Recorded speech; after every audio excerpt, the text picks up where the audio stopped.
From the arena to the front office, this is Scoreboard. I'm Chris Titley, and each episode brings you stories from the game of sport, where mindset, money, and meaning shape what comes next.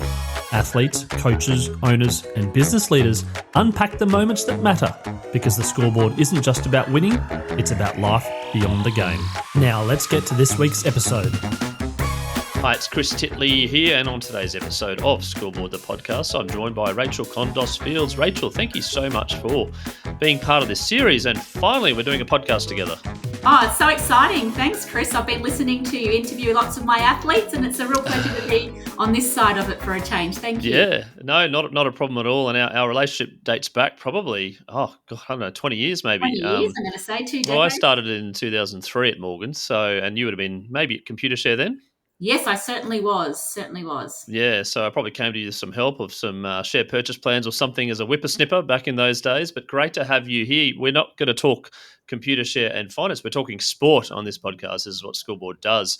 Rachel, your involvement with sport now. Yeah, bit of a change to AGMs, dividend payments and capital raisings, that's for sure. Sure is. And Wattlenest, your business, the Wattlenest. Can you want to talk about that, how that came about? Yeah, so we're a relatively young company, Chris, but the first of its kind in Australia. So the idea came to me while I was at Computershare. I started becoming a bit of a go-to for athletes that were trying to transition to life after sport and needed some help commercialising their own brand or helping with their identification off the field. And I started hearing some horrific stories of hidden hardship across athletes and became a little bit more involved as a volunteer mentor for a number of athletes across a number of sports. And long story short, I started understanding that in Australia, many of our great talent, in fact, 70% of our best talent live on or below the poverty line. And in many instances, affordability was becoming a barrier for some great Australians to reach their full potential and represent on the international stage. And I just felt very strongly about doing something about it and becoming a bit of a voice and an advocate for those that didn't have the luxury of being broadcasted every week or being a household name, but they definitely had the talent. And that's how the Wattlenest was born. So we're 2 years old. We're a community of over 160 athletes across 50 different sports. We saw 37 Wattlenest athletes represent Australia at the Paris Games. And we're seeing what Gout's doing on the world stage too now. So it just proves that investment does matter and does make a difference. Absolutely. Now, there's a couple of things I want to hone in on there. One is the transition from being an athlete, being in the spotlight, to finding their own identity post-sport. But then there's also, as you mentioned, current and emerging athletes that find it tricky to fund. And obviously, as you said, mentioned those stats around below the poverty line. I'm going to touch on the current athletes. Can you give the listeners out there a bit of an example of the financial barriers and hurdles, I suppose, of wanting to pursue your goal and be an elite athlete in your chosen sport? Yeah, I have a gymnast in my program that I'll use as an example. Unfortunately, she didn't quite make the Paris Olympic Games as hoped, but her family had invested just over $80,000 into the 18 months leading up for her to chase that dream, and it just wasn't her time to shine. But that's just one story of the financial impact and then the heartbreak behind the scenes of not actually making it. There is a lot of qualification events that athletes need to go to just in order to be recognised and ranked on an international stage. And, these ranking points need to happen before they do have a name for themselves. And most of those competitions are abroad. So you could be looking at $4,000 alone just in air flights. You've got the uniforms, the accommodation, the competition fees. One of my emerging archers at the moment has just qualified to represent Australia in China and Canada later this year for archery, and it's going to set her back over $20,000 just for the privilege of representing her country. And they do it for the passion, and they're not out there crying poor or playing the victim, but it does come at a cost. And you can see quite quickly, for some people, those dreams just don't become a reality simply because of the affordability barriers and the financial stress it places on them and their families. Yeah, and you mentioned about the numbers of athletes that you saw, participate in Paris from the Wattlenest. I think there's 40 odd sports represented at the Olympics. You're not sport specific. You're just athletes that are seeking different, types of different sports and types of different areas. Yeah, that's right. So basically, if you've got the talent, the aspirations, the dream, and you're training at least $28,000, 28 hours a week and not getting funded, we're here to help as and when we can. The trouble with the Wattlenest at the moment is the athlete demand is going through the roof, and the corporate support and income just can't keep up with the pace of the athletes reaching out. On average, we get about 12 athletes every day pick up the phone or send us an email wanting some support. And in many instances, Chris, it might just be $600 to get on an aeroplane to go to Perth, for instance. So the level of support can vary, but we're about trying to give someone that opportunity as we can. The hardest thing about my job is saying no or saying we don't have the capacity, but we want to try and remove any barriers and give everyone the opportunity to be the best possible version they can. 2 years in, can you talk about the feedback that you've received? Now, obviously, there's a huge amount of supply in terms of athletes trying to ask for assistance. Can you talk about the feedback that you've got given thus far, and what sort of events and things that you're doing to help? Yeah, so the feedback is what keeps you going, because at times you can think, why am I doing this to myself and the family? And, why don't I go and get a normal job? But it's the feedback that really keeps you going. Every now and then I will just look at my Instagram private messages or my emails, and I've often get heartfelt emails or comms from a parent or a coach. And when you start realizing the impact you've had, not just on the athlete, but on their support network and how much it means and what you've enabled them to do, it's a bit of a proud mum moment, to be honest. There is a really overwhelming sense of pride, and you just can't walk away from that. So the feedback has been extraordinary. When you talk to our major partners such as Horizon, Data3 and Cisco and Mullaney Dairy Farmers, Titles Queensland, Morgans and the Big Dry Friday, I think it's fair to say that they feel like it's definitely a two-way street. And even though they're there helping the athletes on their journey, their staff are feeling an overwhelming sense of connection and engagement. And some of those feelings and setbacks and overcoming adversity and all of those things our athletes are faced with, they're also very real feelings and challenges in the business world. So it's been a great opportunity for our athletes to also share the power of mindset and some of their performance mindset techniques and strategies with the corporate world. So it's definitely two-way. In terms of events, you know me, you've known me from my days at Computershare. I love connecting people and bringing people together. I love a good networking event. Every 3 months, we do hold roundtable events where we're bringing athletes and business leaders together. Our last one was last week at Victoria Park, where we co-hosted with the Honourable David Janetsky MP, who's Queensland Treasurer and Minister for Home Ownership and Minister for Energy. And it's just really wonderful to be able to connect influential leaders, business, government, community and sports together. And I have seen at some of these events organic relationships take place that has led to employment opportunities for our athletes as well. So the connectivity piece is really, really powerful. Our athletes don't just have their hand out. It's really wonderful to see them give back. We've spent a number of hours at the RSPCA. A lot of our athletes love animals and are very passionate about animal welfare. So we've done some days giving back there. We've gone and joined forces with the Coffee Brigade and served coffees to people that are facing homelessness and having very important conversations with people that might be feeling vulnerable or lonely. And it's really wonderful. The power of sport really does connect and unite and inspire and give people a sense of belonging. So it's more than just unleashing talent. It's about using the power of sport to build stronger, healthier and more inclusive communities. Absolutely, Rachel. And you talk about the communities and talk about connections. There's lots of different stakeholders in your business, as you mentioned, from business owners and large corporate businesses to government, to the athletes themselves, to past athletes. How do you kind of connect them all? And I suppose leading into the 2032 games, how are we all going to sort of get that buy-in and all come together? Yeah, it's a really good question. At the end of the day, we've got a humongous opportunity as a state to leverage off our very own home games. And it's really important that businesses are thinking now about how they can unleash their full potential and get economic uplift and being part of it. So we offer investment opportunities, large, small, and everything in between for people to feel a sense of connection to the 2032 games. And I think it's really, really important that as a community, we all lean in and we stop being negative and cynical about the infrastructure and start thinking about the legacy and the excitement that the Games is going to bring.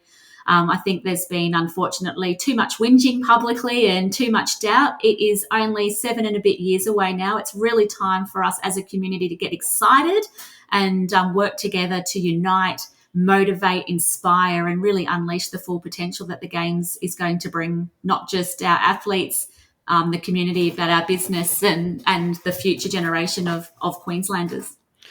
Let's touch on the athlete transition for a time. Then we talk about the Olympics. It's people's moment to shine. It's once every 4 years, and then maybe it's the career ending moment for some people. They're saying, I don't want to do another Olympic Games because it's 4 years out, and then they come out and they go into the real world. It's a bit of a problem, as you mentioned. How are you handling and how are you helping in regards to athletes transitioning outside of sport and maybe, a reframing of identity for them? The transition is really tough. I've done a little bit of work in professional sport as well. And in all honesty, Chris, I think the transition's a little bit tougher for those that do have full funding because they're not forced to think about a career as much as our athletes.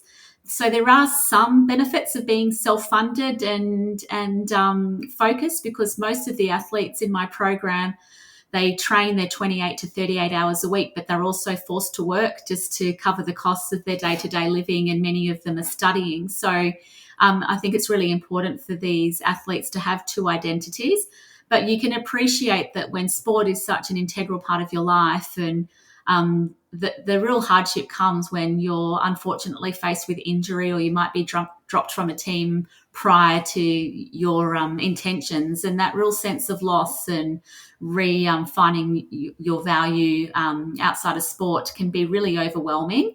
So having that support network and the connectivity and the people that you can reach out to away from sport is absolutely crucial. And I like to think some of these roundtables and intimate events that we create foster a sense of companionship and support away from sport as well, so that when someone is facing a low, they can talk to a business connection or someone removed from the sporting environment just to have a bit of a heart-to-heart. It doesn't necessarily take the sting away, but it does make the transition feel a lot less lonely. I think we're kidding ourselves to say I've got the tools to take away that pain altogether, because there is going to be a low for every athlete that walks away from their sport, but it's about giving them the tools, the support network, and the community to help them get through that and navigate it. Even over the last 2 years of your business, being a professional sports athlete at the high-performing level has probably changed a little bit with the increasing awareness of social media and building brand. And I was just having a chat on a previous podcast. They're talking about the don't do this, but do this, but then don't do this, because you've got conflicting messages from above in regards to building your own personal brand while you're a professional athlete. And then, obviously, networking, which is super important while your brand is, I suppose, at its peak. What do you tell your athletes in regards to the balance, I suppose, between doing extra laps and doing extra training sessions as opposed to going to a business function and networking? I think people underestimate networking, and there's a genuine fear about it. And even when you do encourage people to network, Chris, experts like you and I are guilty of it ourselves. You go to a room and look for a face you know. That's not networking. That's talking to someone you already know. So I encourage my athletes to say yes to a networking event as and when they can. And I try and get them to do at least 4 that are out of their comfort zone every 12 months. And some of the tools I've given them is don't be the last person to arrive, which is what we all try to do. If an event starts at 6:30, we try and get there at 6:30 to avoid the awkwardness. Casual, was it called casually late or casually? Yeah. Socially I late? have found it is actually best to be the first in the room, and that's because the person that arrives second is forced to talk to you, and you're not then having to break into an awkward conversation or try and go out there to meet someone new. I can honestly say if you are the first in the room, you will have someone come and introduce themselves to you, and it just takes away some of those fears and paranoia around networking. And a lot of my athletes have taken that on board, and they're so proud they come home with a business card that's then generated a coffee catch-up. So I think it doesn't need to be as daunting as it needs to be. And I've told the athletes that there's no such thing as a bad coffee. Well, there is, but go and literally a bad coffee, not a person. Yeah, that's right. But if someone does offer to take you out for a coffee, you might say no the second time, but always say yes the first time, because you just don't know what that person has to offer and what you're going to learn. That's why you'll see me sitting in coffee shops so regularly during the week. I think it's really important that we connect with people. The simple reality and truth is, Chris, if I didn't have the relationships that I had built during my time at Computershare, and if I hadn't gone out of my way to build a network, the Wattlenest wouldn't exist, because the success of the Wattlenest has come down to relationships and trust and credibility, and you need to be able to invest in networking and people in order to get that. I reckon you're spot on there, Rachel. Particularly with the if we get a good coffee brand out there, not only can they sponsor the Scoreboard, the podcast, they can help out with the Wattlenest. So if you're a coffee brand out there and you do good coffee, we love good coffee. No such thing as a bad coffee, as you mentioned, but there is. Yeah, so there is, but not we'll if give you it's blend. we'll give you a good plug. And I suppose from your athlete point of view, how do you encourage them, or at least kind of guide them when it comes to things like LinkedIn and social media and TikTok, etc.? Yeah, you'll see most of my athletes will use Instagram, but very few will use LinkedIn. And I think they're missing an opportunity there. That's where their next chapter is going to begin. And the sooner they embrace the power of corporate connectivity, the easier that transition is going to be. I'm certainly not savvy when it comes to Instagram or TikTok. I don't even have a TikTok account, to be frank, but I do try to get out there on Instagram. But it's going to be LinkedIn that helps them with their future careers and meet the right people that will navigate them post-sport, absolutely. But you can only guide them at the end of the day. Yeah. They're all adults and they can make their own decisions and choose to take or ignore the advice that's given to them. But I also understand that social media can be draining and can be an unhealthy distraction at times as well, because you do find yourself glued to the phone, checking how many likes you've got, what your engagement is, resharing, posting, who has and hasn't liked it. So I understand as well the fear is around it becoming an unhealthy addiction and an unhealthy distraction. But like everything in life, Chris, you need to find that perfect balance. Yep, like chocolate and other things. You need to make sure that it doesn't dictate your life, and you have excess consumption. And you're spot on there in terms of instant gratification. People, I don't know how people that get maybe they turn it off, or they get thousands and thousands of likes on a post. I mean, it hasn't happened to me just yet, but I'd imagine if you had your notifications on, it'd be pretty annoying. Rachel, I'm curious to know what Nirvana looks like for you. What does the Wattlenest need? What's the plan over the next sort of coming years? And if we sat here and did this podcast in a couple of years' time leading up to the Olympics, what would you like to see with the business and its growth? Yeah, at the end of the day, I'd like to let the community know that affordability isn't a barrier, and I want to make sure that our future generations aren't deterred from chasing their sporting dreams just because they think that they can't afford it or because they're putting pressure on their family, etc. So I want to be able to, in my lifetime, know that affordability isn't a barrier for anyone to represent Australia on the international stage. And we talk about health equality, but there needs to also be equality in sports as well. I see too many times that sometimes the haves are getting spots on teams as opposed to the have-nots. And I've got children that play sport, and I can see already how much club sport costs. And then when they're picked for a state team, and then all of those things, it just becomes, a little bit of a divide. And then we need to see more equity and equality in terms of sports and participation. But in terms of the Wattlenest, I honestly would like, and I believe that we're on the right track to being there, the single most largest funder of athletes in Australia. And that's our goal. And I think we've made, in such a short period of time, good headways getting there. We've provided hundreds and hundreds of thousands of dollars in direct athlete funding. We've enabled countless opportunities for employment and connectivity. We've brought over 2.2 million Australians together through a 55 episode TV series called For the Glory. And, for a idea that only came up a couple of years ago. I'm really, really proud of what we've done. And this is just the beginning, and the best is yet to come. But we really do rely on our corporate partners. Without them, there is no us. And, we can't do this alone. It's a team effort, and we need the support. Well, you should be very proud of your progress thus far, and I hope that some listeners out there will understand and listen to this podcast and somehow reach out to you and make a difference. You did touch on that point around the expense of children participation in sport, particularly playing multiple sports. My 3 kids play multiple sports, and it's term and it's regularly. I'm wondering how much, like, I suppose that is in terms of the amount of dollars spent as parents in Australia, and secondly, like the ease of registration and tech, and I suppose the ability for people to sign up and play. Have you looked at that segment, I suppose, and is there something there to kind of help and improve participation at a grassroots level? There's definitely a massive gap there, and it definitely needs focus and attention. I just know that I can't fix it single-handedly. It's a much bigger problem than what the Wattlenest can take on. My greatest concern when I lay at bed at night and celebrate what the Wattlenest has done, the athletes that reach out to us are in all honesty, quite lucky. They have heard about us. They're in metro cities or in environments where they've been referred to the Wattlenest.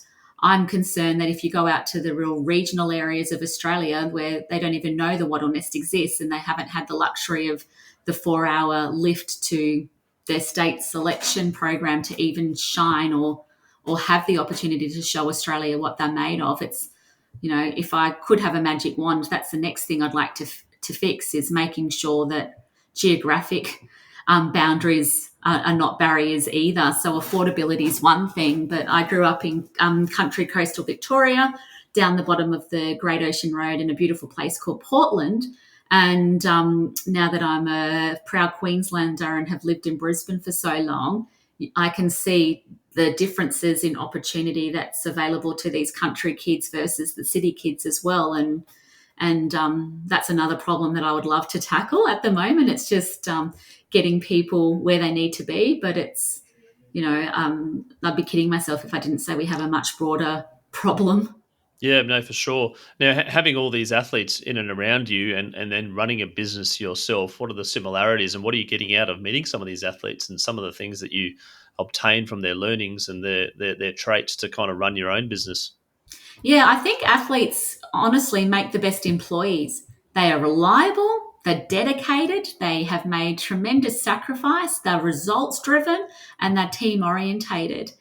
They have the ability to get up off the ground when things don't go wrong. And I just think, based on my 20 years in corporate world, some of these skills are lacking from the boardroom or lacking in executive decision making policies and things. We can learn a lot from the grit, determination, and the power of the mindset of these athletes, and their skills are definitely transferable into the workforce. And when you look at C-suite females in Australia, 96% of female C-level executives have played sport. So you can see firsthand the connection between sport and fostering confidence and fostering inclusion. And I know that there's a lot of conversations around the gender gap, but I do think sport is part of that solution, because sport creates healthy, positive, confident, reliable, ambitious people. And it's like all of society benefits when people are playing sport. I think there's a material benefit of children playing sport, and I almost that it's underestimated in regards to other issues around physical well-being, mental well-being, etc., which I hope more people do study on, and the ability to get outside and be part of a team. And even if it's not even if you're an individual sport, you're probably part of a broader team somewhere along the lines there. Rachel, I'm going to ask you, which I ask some of my guests in the podcast, the scoreboard moment, which is a moment in your life which is almost like a snap where you can go back to your life and say, I remember that moment, and it sort of changed directions and changed paths. Yeah, so I've had quite a number of scoreboard moments, and I'm going to tell you about one, I think, but there's 3 leading up to it that gets to that one. So you're going to have to just forgive me as I talk through it. But Chris, when I was in year 11, one of my best friends was killed in an accident, and that was a real life-changing experience for me. I was overcome with a variety of emotions: anger, frustration, grief, disappointment, hopelessness, but also a sense of drive. Once I got through the grieving motion, I decided to go to Nepal as a 17-year-old for 4 months and participate in a volunteer program that saw me help establish a school in the Golconda region of Kathmandu. And I lived in host families and did a lot of work in some very remote and rural villages. During that time, the school had just opened and we had 20 students, and I was walking to school from the bus stop every day, and there was one boy in particular, a young boy, his name is Sukra Shrestha. He was 6 at the time, and he used to say to me every morning with a big smile, "Good morning, auntie, good morning, sister." And I was only 17. I remembered the impact that this good morning had on me profusely. I looked forward to it every day, and he looked forward to seeing me every day. And he watched with envy as the other kids all went to school in their school uniform. I worked at the Middle Park Bakery, $8 an hour back then. My friends were getting $6 an hour, so I thought I was a millionaire and living the life. But worked at Middle Park Bakery, $8 an hour, and I discovered that I had enough funds to send this boy to school. It was $600 a year. And while I was there, I decided I was going to put him through and give him the opportunity of education, which I did. So it was really rewarding. I was there for his first day of school. So fast forward, I was going to Nepal every year for 4 months at a time, and I could see, the power of education and the ability that it gave Sukra to integrate. And I also saw the power of sport. Sport was something that spoke every language. It didn't discriminate and gave everybody in the community a sense of belonging. And I could see when the white foreigner came that couldn't speak Nepali, if you brought out a soccer ball, all of a sudden everyone was your friend and you could all communicate and connect and talk. So I saw back then at a young age in my life the power of sport to integrate, bring a sense of belonging and connection. Anyway, I stayed very connected to the cause. I'm now a non-executive director for the organisation, but I've been involved, since 1999 and very proudly. The scoreboard moment that I'll share with you is a couple of years ago. I took Jamie Young, who at the time was a goalkeeper for the Brisbane Roar, back to Nepal with me so that we could do a sports carnival for 6 days and bring some disadvantaged villages together and unite through the love of football. But I turned up to the airport and I'll never forget the emotions that I experienced. But Sukra, the boy I met on the side of the road, picked me up from the airport. He surprised me. He picked me up in a car that he had owned himself and drove me back to his family house that he had funded for his family. And it was just a real moment in my life, Chris, where I realized you can't change the world, but your actions can definitely change it for one person.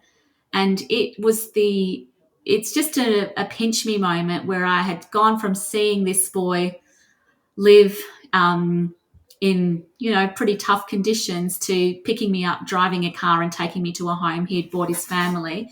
And it just, real moment. I'm really pleased to say Sukra now lives in Australia in Corinda with his wife, and it's just magical and amazing. So without going into too much more detail, that's probably one of my scoreboard moments. Oh, absolutely! What a tremendous moment, and full circle, and obviously the years of lead up and little presses of button, little touch points, etc., to lead to where you are now. I'm curious as to know what prompted to take a high performing athlete over to Nepal. Yeah, well, I had done a lot of work here in Australia with Jade North, who I think you've interviewed on the Scoreboard as well. Yep. Where we were. Oh, no, not on the Scoreboard, in a previous life, but back at Morgan. Okay. So yes, yep. So Jade North, I was doing a little bit of work with him, and we were using footballers as a connect with Indigenous communities. And I just thought, how special is this? I want to go and replicate this model and do something special in some of the world's most disadvantaged communities. So since taking Jamie to Nepal, Hugh McCluggage from the Brisbane Lions has also joined World Youth International and went over and used his love of both sport and music to connect and create opportunities, inspire and empower. And admittedly, we took a few AFL footies over with us, but they soon turned into soccer balls and they were more interested in playing cricket. But it was a real powerful opportunity. And as I've said time and time again, sport, honestly, it speaks every language, does not discriminate, and it gives the most disengaged people a sense of belonging and gives them pathways and gives them hope. So, the power of sport is just, simply unique and unmatchable. And Rachel, these athletes do have an off season. There is a little bit of downtime, I suppose. And would you encourage more athletes to try and actually go overseas and get away from it all, but actually sort of make a difference, a subtle difference, and which can make a big difference over the longer term to actually go and see some of these communities and areas to help? 100%. Not only will it change and transform the lives of many in the communities, it will change and transform their life. The lessons and the perspective I have personally gained out of spending so much time with the most vulnerable communities in the world, you can't learn that or experience it any other way. And I think it's made me a better mum, a better wife, a better employee, a better citizen. And there's just, when you're having your lows or you're having some tough moments, that experience gives you so much more perspective. And I think it just gives you a lot more empathy and the ability to look at challenges and tackle struggles with a completely different lens. Well, there you go. Any athletes or current athletes or past athletes out there listening should contact Rachel. Rachel, I'm going to ask you about your favourite all-time sporting moment now. Really good question. It certainly wasn't when Parramatta Eels lost the grand final a few years ago to the Panthers. That was probably one of the saddest sporting moments I've experienced in my lifetime. But I'm sure you've got this answer from everyone, but the World Cup, I was part of the... No, I haven't. You're the first, and I've been waiting for this moment because it was one of my moments too. And I secretly keep my moments. There's lots of moments that I've suggested, but this is one. Finally, we get there. Well, the World Cup, we saw what it did to Australia, but also in Brisbane, I was part of the crowd at Suncorp Stadium for that quarter final where Courtney Vine took the 10th penalty shootout kick and won us the game. But I just remember the intensity. The crowd was going crazy, the goosebumps, the tears. It was the first time I've been at a sporting event and actually felt sick in the stomach with nerves and anxiety. And then you go from getting out of your seat and cheering, uncontrollably when I'm not usually the crazy person at a sports stadium, but it just brought out all of the emotions. And looking around, the stadium was electric and alight. And for me, that was a moment I won't forget. And it was so good. I was at the Gabba, right? And the AFL was on, and it was three-quarter time. I think we were playing Adelaide, and I was with my son, and I was like, "No, we got to go. We've got to go and watch this." And we started watching it on the big screen at the Gabba instead of the AFL. I'm sorry, AFL, but that particular night it was a world game. It was a world moment, and we ended up getting a taxi home. And we just got home at the start of the shootout with our neighbours and all of our neighbours together watching it. It was just unbelievable. I'm getting goosebumps talking about it, but such a pivotal moment for women's sport, pivotal moment for the Matildas, and also being close to home here in Brizzy as well. But Rachel, that's awesome. Courtney Vine, what a tremendous moment that was. I also remember John Aloisi back in 2006, showing my age, getting us into the World Cup. Into the World Cup, Into the World Cup, not being into the World Cup. One final question for you, Rachel. You see lots of athletes. You work with lots of athletes and past athletes, etc. What's some advice to someone who's, and you've had children as well, what's some advice to young kids out there that want to be athletes and want to grow up to become high performers in their particular field? Yeah, I know that everyone says it, but it's about staying true to yourself. There's so many negative distractions out there for youth, and being a teenager is really, really tough at the best of times. And it's quite easy to be distracted and taken away from something you love just to fit in or feel the pressure of socializing or the whole FOMO and fear of missing out kind of concept. So my biggest advice is stay true to yourself and follow your passions and your dreams, and know that the people that love you most are the ones that are going to be there for you and support you through thick and thin, and just stay focused. It's easier said than done, and having two teenage kids, I can see the struggles that parents face, and we know that 80% of girls drop out of sport at the age of 16.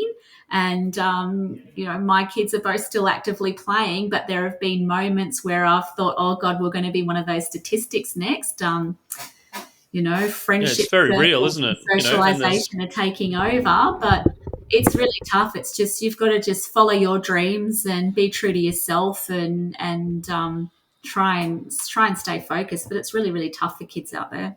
Yeah, no, I'd imagine that. And also just on touching on the Wattlenest in terms of support networks, I mean, this is a network of support. This is a network of other sports people, of athletes, of corporates, etc., which I think is, underestimated in terms of its critical nature. And I was chatting to a number of athletes, obviously, on Scoreboard, talking about their support network, that they basically get, maybe the odd text message if they lose, maybe from their parents and maybe from their brothers or sisters, etc. But then when they win, they get 25 text messages, etc. But we need to even up the ledger to make sure that these people are supported. And building a community like the Wattlenest not only can provide financial support, but it can also provide emotional support. Yeah, it's a really, really important point you've just raised, Chris, because if you imagine the pressure on the shoulders of these athletes, you think about the Olympians and Paralympians in our network. They've come to us, we've given them funding. So already they feel a sense of guilt if they don't perform, which they shouldn't, because there's no pressure from us at all. But you can just imagine the oh, shivers, I've taken money off someone, I better better get the results that I'm out to achieve. Yeah, otherwise they might look at me and go, "Oh, money down the that was a drain." waste of money, which is not the case at all.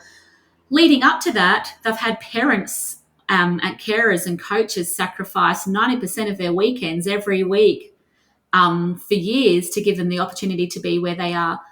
They've had, just people backing them. So when they do get to the Olympic qualifiers, there's all of a sudden an overwhelming sense of guilt. And unfortunately, you do see some people not make it. And that puts a lot of pressure on them when they know how many people have tried to support them and get them along the way. And you don't realize the mental health issues that our athletes face as a result of that disappointment. It's not just the disappointment in themselves. They've got this fear and overwhelming sense of guilt of letting down the support network around them. So you're absolutely right. It's really important that we are there for the athlete, the whole athlete, not just there to celebrate their victories and give them a high five when they've had success. There are more lows than highs in sport. For every person that you see represent Australia on the Olympic Games, there are another 20 people in the background crying because they've missed out.